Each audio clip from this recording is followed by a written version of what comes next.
Well, welcome to the Uptime Wind Energy Podcast. I'm here with blade guru and Australian renewable expert, Rosemary Barnes. This particular episode, we're going to dedicate to the Blades USA Forum and some of the presentations I have seen today wrapped around sort of blade maintenance and how to keep your blades as good as you can, working to produce energy. It's a tough business if you're an operator or an independent service provider. It's rough. There's a lot of work to keep blades running. So we're going to hear about that. And then we'll talk a little about some of the secondary problems of blades, mostly lightning, which was a very hot topic this week. So stay tuned. It's going to be a great show.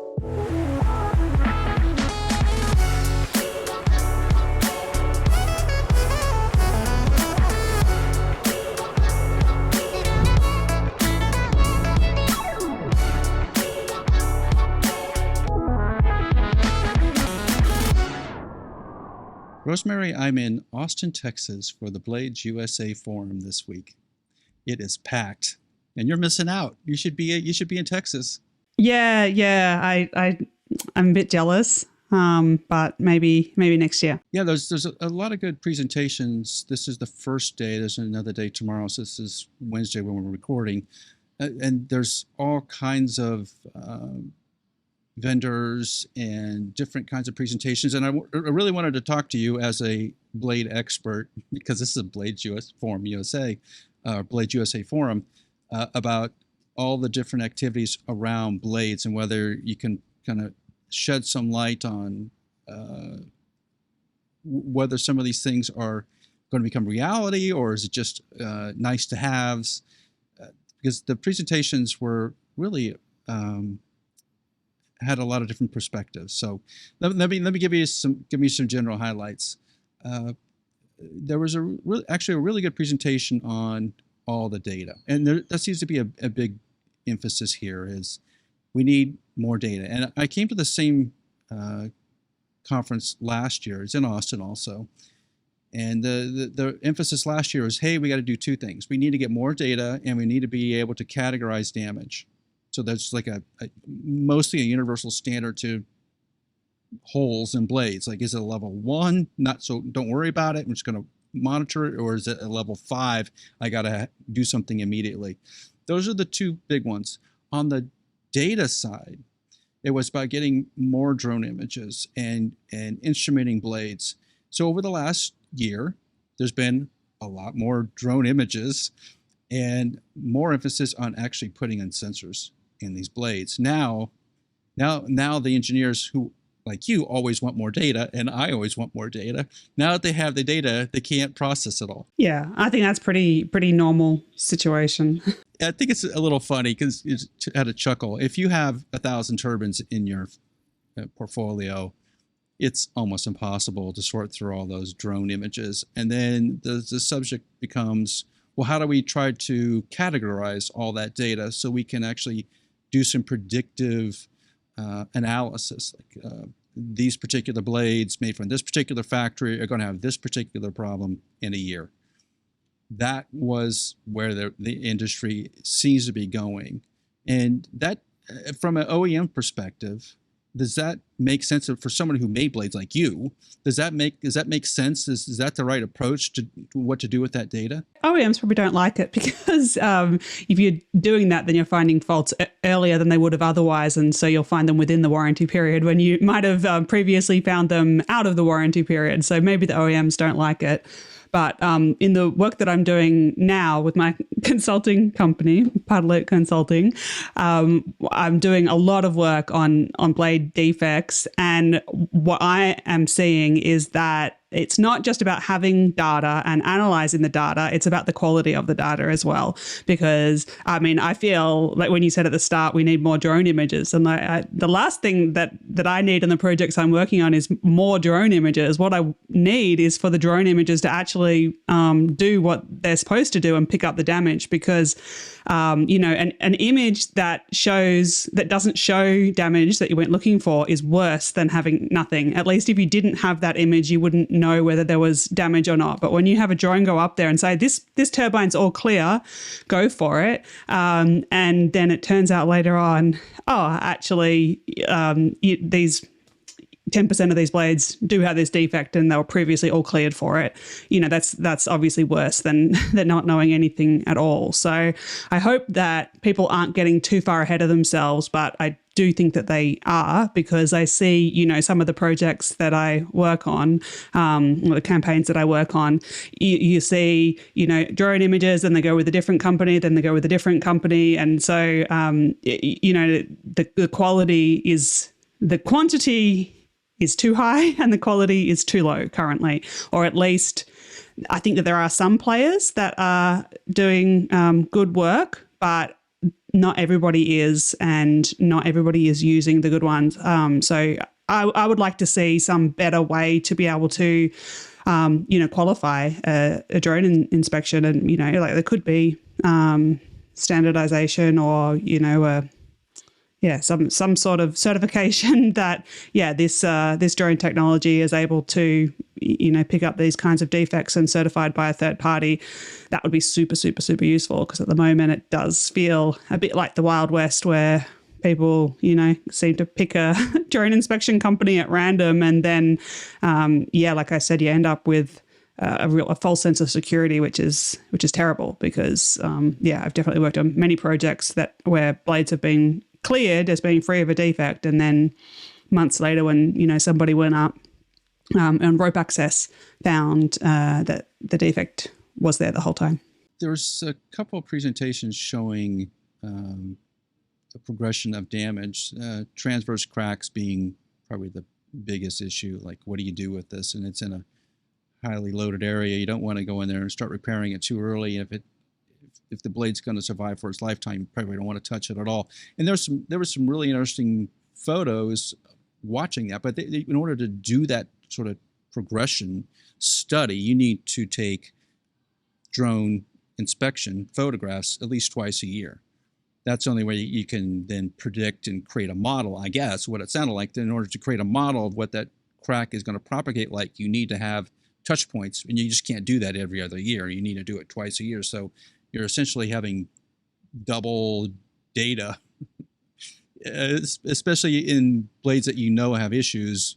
It sounded like some blades they knew had issues out of the factory, and that series of blades carries these particular parameters. And so you just know, I'm going to go out there and I'm going to drone in the spring, and I'm going to drone again in the fall. That just comes with the territory.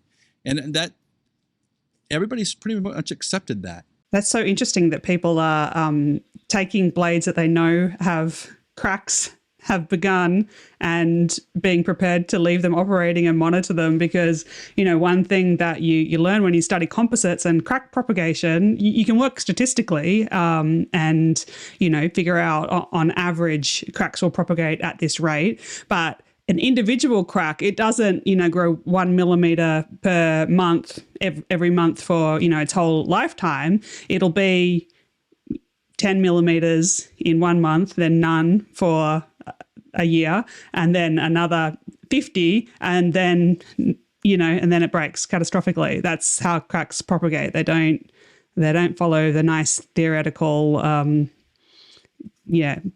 predictable paths. So I've certainly never recommended to somebody that they continue operating a blade with a crack in a highly loaded area. I mean, you can leave cracks in certain areas when they're, where it's even if it did progress, it wouldn't affect the blade structure. But if it's in a critical area, you've got to say, take that out of operation. And when they're very bad, a very highly loaded area, then, you're going to have to take it down ASAP to repair it, because even just sitting there, even if you're not operating the turbine, it's still loaded when the wind blows. And so it's really difficult though to check progression. Yeah, well, I think it's a matter of managing all the crews, right? Yes, and you mentioned, you need more frequent inspection of blades with known damage. And I think if you know that there's damage in a blade, then 6 months is still unlikely to capture you want to know on this day the damage was this, and on the next day the damage was this kind of. You need to be able to catch it, not just that, at some point in the last 6 months the crack progressed, but you don't you don't know that that was, happening constantly every day. I would say you either need a really large fleet of blades with the damage that you're looking at, and then, 6 monthly might be fine. Or if you've got a few blades, you need to be monitoring them much more frequently. And that's an argument that I'm constantly having with, with the service, the people that are, in charge of the service of wind turbine blades, because obviously it's a pain. But to me, that's the benefit of the drone inspections, is that you can get out there. I mean, there's some technologies that will scan a whole rotor for blade defects in, just 2 or 3 hours of downtime. You can do that more than every 6 months. You can, and they should be, when they're, if they actually want to learn something about how cracks are propagating, then they will need much more frequent data. And yes, in particular, if you know that you've got a defect and you're trying to argue that you shouldn't have to take all the blades down and repair them, then I would think that it's fair enough that you're inspecting the blades much more frequently than. I mean, they're usually trying to do them once a year is a pretty standard interval for regular wind farm servicing, to scan the blades once a year, to drone inspect them once a year. And I think it's got to be way more than that if you know that you've got defects. Well, Megan Rotondo from Onyx Insight was on one of the panels this morning, and I always listen to her. She's been on the podcast, so she's a really good resource. She was talking about the categorization of damage and trying to get some standards around that. And she did mention that last year also when she was on a panel. Hearing her say similar things this year reemphasized the fact that they may not have enough data. They may not have maybe as frequent a data as they would like, but there's too many wind turbines in America. Maybe there's a lot of wind turbines in America right now. And so if you're trying to manage them with a limited amount of staff, I'm not sure how you're going to do that. You're going to have to delay some of the inspections because you couldn't even look at the data. And so they're taking a more probabilistic approach. You saw some probability numbers pop up today. The chances that this damage goes from Cat 3 to Cat 5 is 60% over the next 5 years. And those kind of predictive numbers. Again, I think you're right, Rosemary. It's really hard to predict anything specific on a particular blade, but they seem to have some decent results so far on groups of blades by manufacturer, or most likely by manufacturer and size / what factory it was produced at, which seems to have a bigger play. And Megan was actually bringing up with some of these bigger blades, as they get bigger, the accuracy of the plies. And I thought, that the plies are not always applied in the same way during shifts. That the same blade factory is not going to produce the same structural blade every time. And I thought that was a good input. And because you've been closer to it, I just wondering what your thoughts were about that. Are blades pretty consistent? Is there a lot of margins on like overlaps of plies that you don't worry about too much, that one blade's a little bit stronger than the other, or one blade's stiffer than another based on the shift it was produced? No, if it's varying to the extent that it's affecting the blade properties, that's a quality problem. That is definitely not normal. And I've been involved in plenty of serial defects that were the result of one shift using an old work instruction or, something like that. And so you end up with these, shift discrepancies, and that's for sure not okay. And, something that has to be rectified by the manufacturer. But I will say that wind turbine blades have much higher tolerances and everything than most kinds of manufactured products. So we used to work, obviously, when I was working at LM, it's a blade company. So we're very used to composites, but we would often have people from, the turbines that we were designing the blades for would come, and they were largely used to working with some of the other turbine components, which are, metallic structures, and dealing with much tighter tolerances. So people were shocked sometimes, there might be the placement of the, component A might have a tolerance of plus minus 50 millimeters. And I mean, if you've ever worked in manufacturing of anything but composites, you would probably be absolutely just shocked and appalled and think, what have you got, interns making your designing your blades or making them in charge of the whole thing. You got your high school work experience students or what? How can you end up with a tolerance like that? But that is the reality of, it is a very handmade structure. The plies get laid accurately within a tolerance, and the whole thing is designed so that no matter what combination of tolerances you get, ply A is right at one edge of its 50 millimeter tolerance and ply B is at the exact opposite, or the other way around, you'll still have adequate safety for that that blade that's manufactured like that. And so it sounds kind of low tech, but to enable the low-tech manufacturing, it means you need high-tech design work, because you need to be able to cover, a wide range of blades that get made. So, I guess to answer your question, yes, the blades do differ, and certainly there's a significant weight difference between blades. That's why they have to, wait until several blades are made, and then they will match 3 that will go together in a set based on them being a similar weight, and they have to add extra weight to the blades too, and some ballast basically to balance them in a set. So then they don't all come off exactly the same, but the structural properties of a matched set should all be within spec. They are. If they're not, then that's a manufacturing defect, and whoever bought that turbine can request that it is fixed by the manufacturer. Get the latest on wind industry news, business, and technology sent straight to you every week. Sign up for the Uptime Tech newsletter at weatherguardwind.com/news. Let me ask you this, because I think this is tied to the concerns about the repeatability of the manufacturing effort, which was related to shipping damage or more specifically, quality defects that are created in the factory not being addressed and the blades being shipped. Secondarily, blades are being transported and they're being, obviously there's some damage when they get shipped. These big, huge, massive blades, the trailing edges get a little crunched once in a while, and then I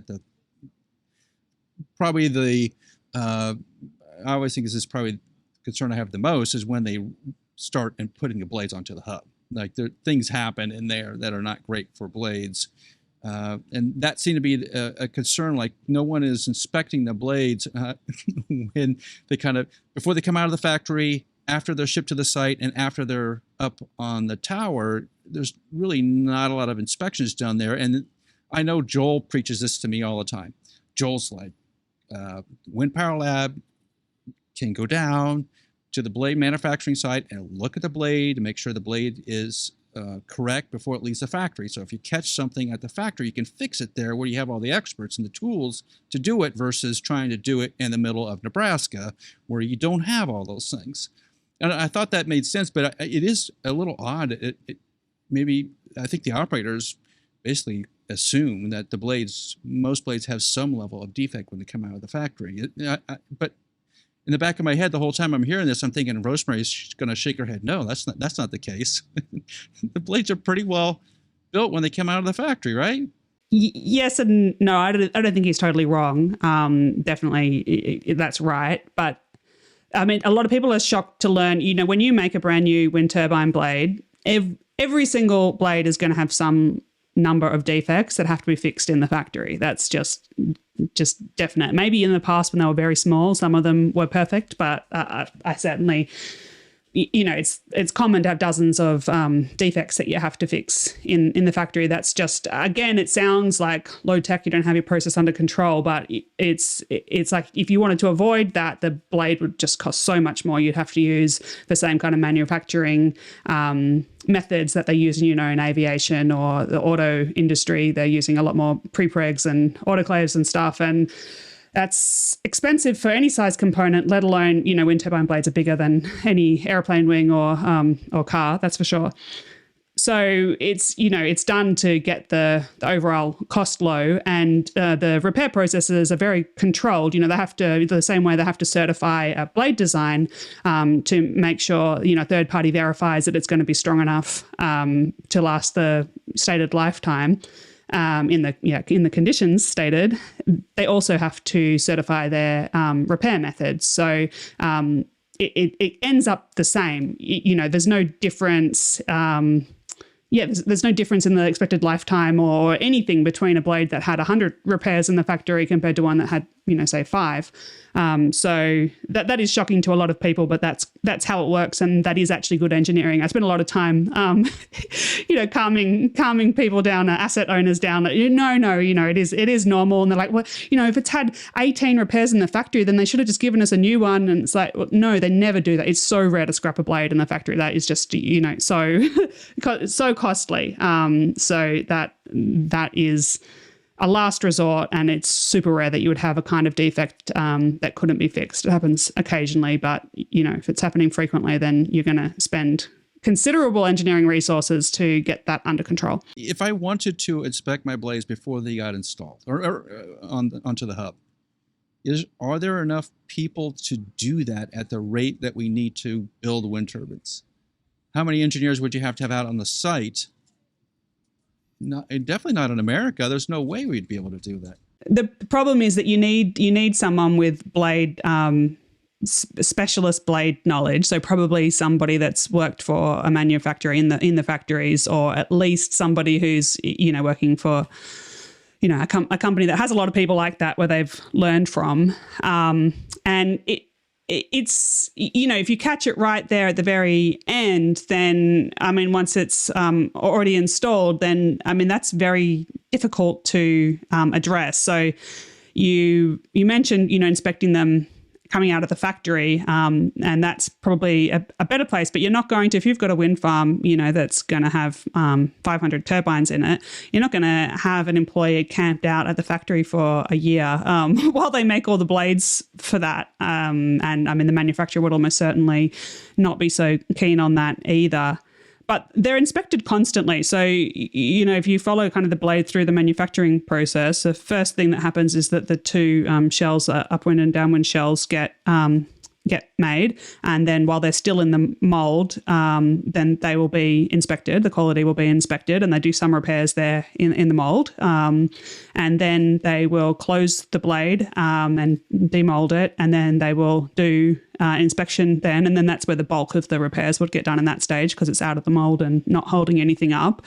Then once all that's done, it'll get weighed and the sets will be balanced. And then often usually a customer would come and do at least a first item inspection to make sure that, they were happy with the manufacturing process and the quality of the product by the end of that. And they might do a bit more, especially if they weren't so thrilled with what was going on in their first inspection. Then it gets transported to site, and damage during transport is super common. Really annoyingly common. And I don't know what it was about the projects that I worked on, but I swear 30% of the blades that for prototype turbines that I was working on got transport damage, sometimes in really spectacular ways as well. I won't go into the details, but it's a Murphy's Law situation. All sorts of absolutely ridiculous, acts of God happen to these turbine blades as they're being transported around the world.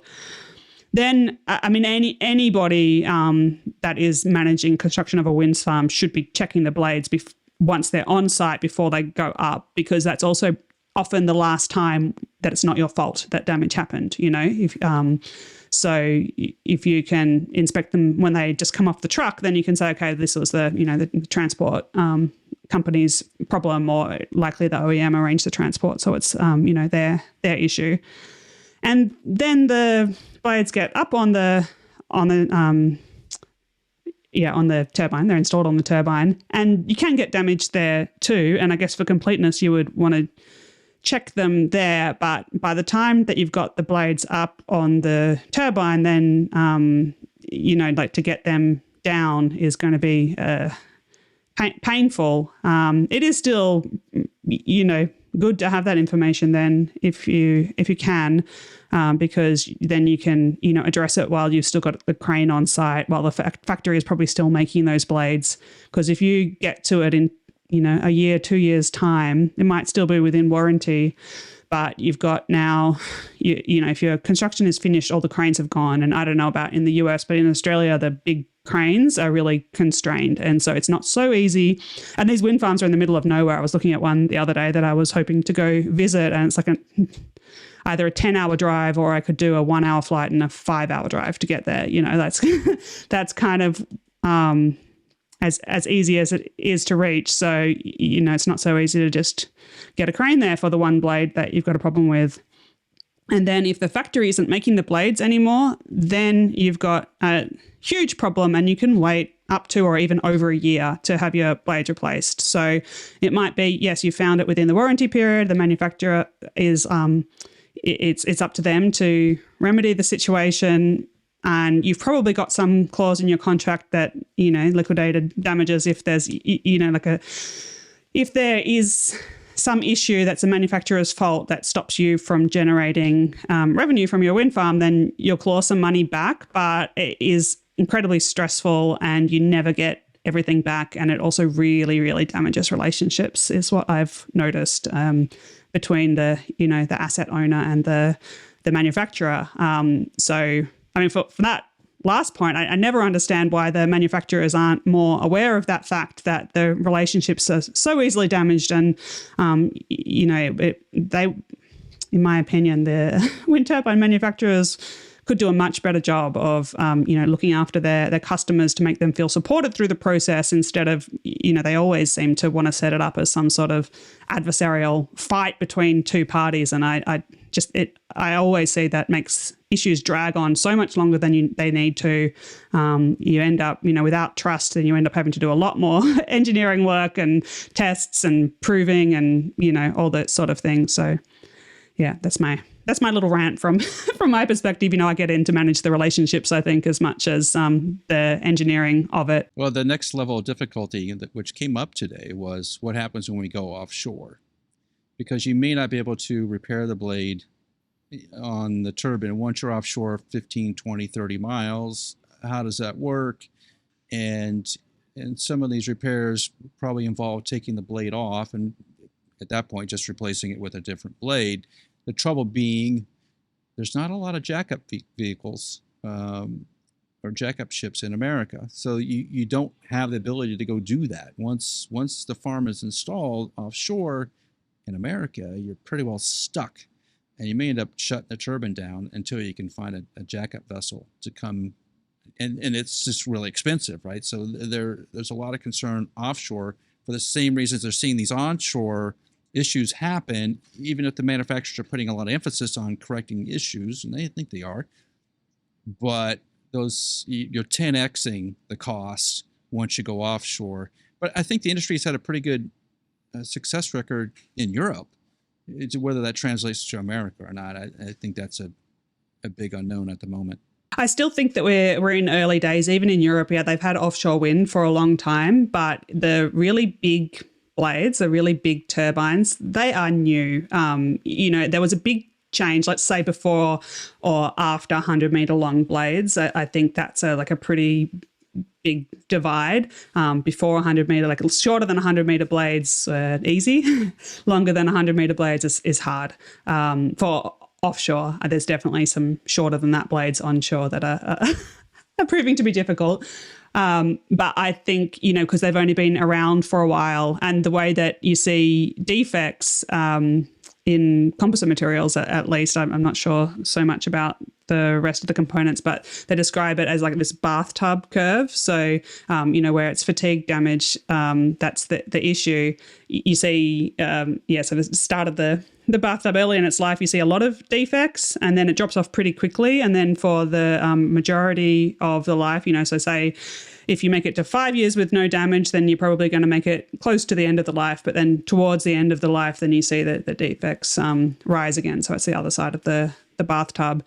And I don't think that we're all the way down to the basin of the flat part of the bath for any of those really big offshore wind turbines anywhere in the world yet. So it won't surprise me to see more of them in the next few years. And then the other thing is that the number of these big turbines that are coming out is, rising very fast, and hopefully will continue to rise very fast for the next decade. So, and because it's statistical, if you have only a few really big turbines, they might have a long operating life, but you don't have enough turbines to see, a defect that affects 1% of blades. You might miss entirely if you've got a wind farm of only, 20, 30 turbines. But when you start to have thousands, then that will be a big issue. So I really hope that, I think this is where all the drone stuff is, it's really key that the technology gets good and better than it is now in time to catch that big emerging problem. Hey, Uptime listeners. We know how difficult it is to keep track of the wind industry. That's why we read PES Wind magazine. PES Wind doesn't summarize the news. It digs into the tough issues. And PES Wind is written by the experts, so you can get the in-depth info you need. Check out the wind industry's leading trade publication, PES Wind, at peswind.com.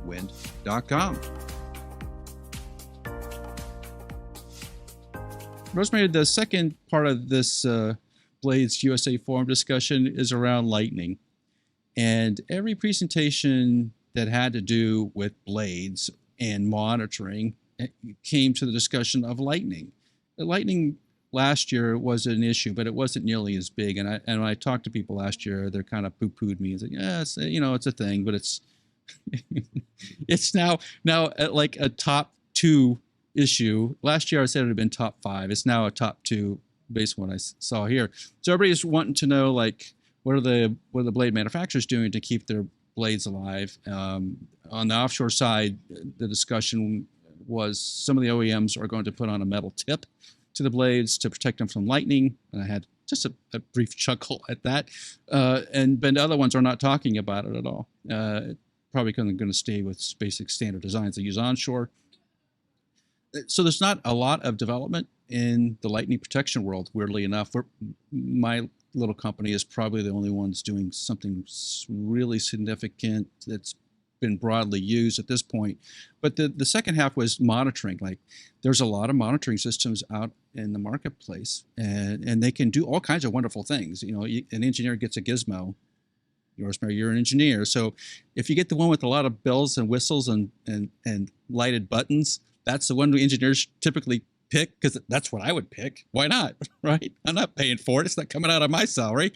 But the operators don't want to do that, right? Because the bills are so big. If it's $5,000 a turbine and you have 100 turbines, you just do the math, right? It ends up being a lot of money.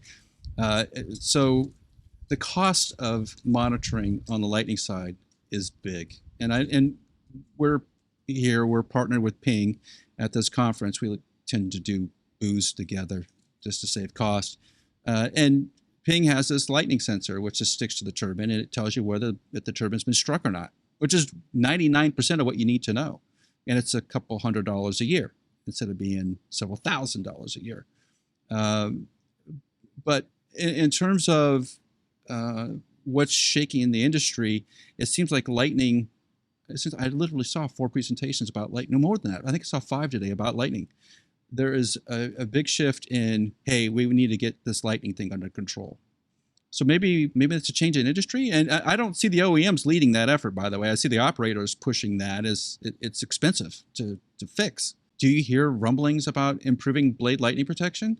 Yeah, for sure. I mean, they might not be publicizing it a lot, but they're definitely working on it intensely. And I think it's pretty hard to get enough experts to really, I think most companies are fighting over the experienced lightning people at the moment and have been for a few years. But I don't think that you're going to see OEMs talking about it a lot until they have the solution. I think that they're still in, problem solving mode, and it's not really great to publicize that you've got this big problem. So that's probably why you don't hear them talking about it, but definitely doesn't mean they're not taking it seriously. Yeah, but so who you said you saw a bunch of presentations on Lightning. What kinds of companies were wanting to talk about Lightning? Some are operators, operators being the big one, right? When they talk, you want to listen. Phoenix Contact gave a presentation about Lightning. One of our competitors was talking about some Lightning stuff. Actually, there's two competitors of ours that were talking about some Lightning stuff today. So I just kind of chuckled through it, but because it's complicated, right? And I think it's just like any other problem, Rosemary. It is, you think, well, it's just lightning, right? We've been protecting buildings from lightning since Ben Franklin time. How hard could this freaking be? And the answer is it's super difficult. It's sort of the blade structure issue. Well, we've been making blades for 30, 40 years. How hard can this be? Well, it's really hard because it's changing so fast and the industry is very competitive and there's a lot of constraints on it. It's not as easy as you'd think. And, we've been doing a lot of research on some of the Lightning aerodynamic pieces, and we think that's the way to go.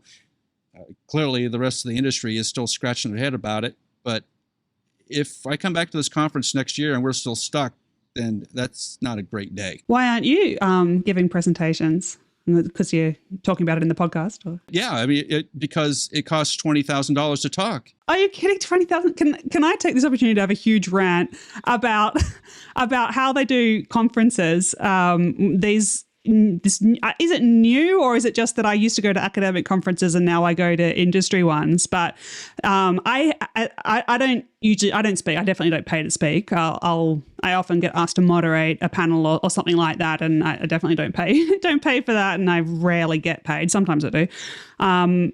But so I'm usually there as a participant and for the networking and everything. And I absolutely hate this model where people pay to give presentations because it makes the presentations suck.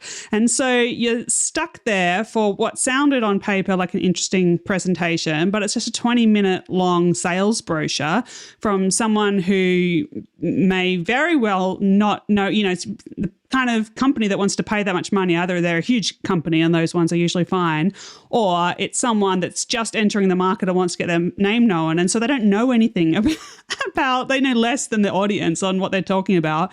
I mean, I hate it. You go to a conference and you suffer through a few of those, and in the end you end up not going to any of the presentations, just going to the networking drinks. That's the only useful thing. And can it continue like that? It's just, it seems just too, they're just really ignoring the needs of the audience. Why would anyone pay 20 grand if no one was going to the presentations? And surely, I mean, I'm going to less and less and less of them. Anyway, big rant, but I reckon it's a mistake to do it that way, is my opinion. I think you should focus on having good content at your conferences and then make your money from the booths and the ticket sales and, sponsors instead of...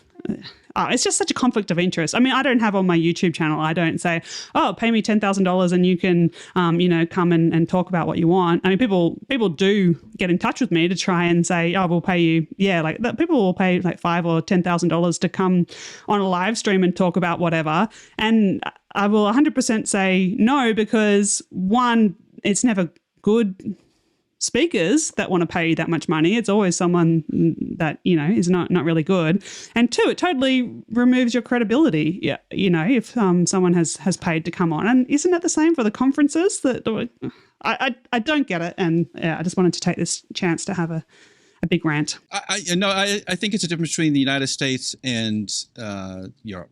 And the Europe conferences are much less expensive. They tend to be much more technical and have useful information to pull from them pretty much on every presentation. The ones in America are sort of 50-50 that way. There's some really useful information. There's some good stuff today, particularly from the operators. I thought, bang on. Some of the paid presentations, I'm not an operator, so it's not directed at me, but I didn't get as much out of them. But that's just the model we're in at the moment. And it is a shame. I'm going to take myself out of it just for a minute and say, okay, look, someone like Matthew Stead at Ping, who knows a lot about blade damage and blade monitoring, that's someone who needs to be on the stage. And he's good on his feet, and he can speak well in front of a large group, and he's entertaining. That's someone who I would allow to speak to bring more people into my conference. That's what I would do. I don't think anybody's ever invited Matthew up for free to come speak, and that's a shame because he could add a lot to these conferences. I could probably do something very similar, but I just have a podcast. What do I know? Number one wind energy podcast, isn't it? Yeah, it is. At the moment, it is, but we're in a competing space, Rosemary, because the people that hold the conferences are PR firms, marketing firms, and we're kind of in that space too. So in a weird way, we're sort of competitors. I don't look at it that way. I think anything you can do to help wind energy is going the right direction. So I don't think of it that way. Anybody who wants to participate in this space, more power to you, because we need more voices. We need to get the word out that wind energy is going to be the future, and we need to be actively promoting it and fixing problems that we have, which is why I love having you on the podcast, because you help set the industry straight, which is great. Shucks, Alan. I think Australia is going the same way as the US. So maybe, and I have pretty much stopped going to conferences here unless there's, a really specific reason to go. So it sounds like maybe Europe is the place for me to go to when I'm going to go to a conference, make it a European one. We're going to Winter Wind after we got finished with this conference this week. Where we hop on an airplane and head to Sweden with Ping and Aronis. Dana's cruise is here, and Greta is here with them, and they're headed to Sweden. I think they're headed to Sweden. So a lot of people are heading to Sweden next week to talk, and it's going to be a totally different atmosphere. It's going to be much more collegial. They have a tour of a chocolate factory, which I'm going to find interesting. Swedish chocolate. I don't think I've ever had Swedish chocolate. I've had a lot of German and Swiss chocolate, but no Swedish chocolate. But you can see the difference, right? We're not having those. We have wine mixers in America, or hard liquor mixers in America. Over in Sweden, it's trying to stay warm and check out chocolate factories. It's going to be fun. That's going to do it for this week's Uptime Wind Energy Podcast. Thanks for listening. Please take a moment and give us a 5-star rating on your podcast platform, and be sure to subscribe in the show notes below to Uptime Tech News, our weekly newsletter, as well as Rosemary's YouTube channel, Engineering with Rosie. And we'll see you here next week on the Uptime Wind Energy Podcast.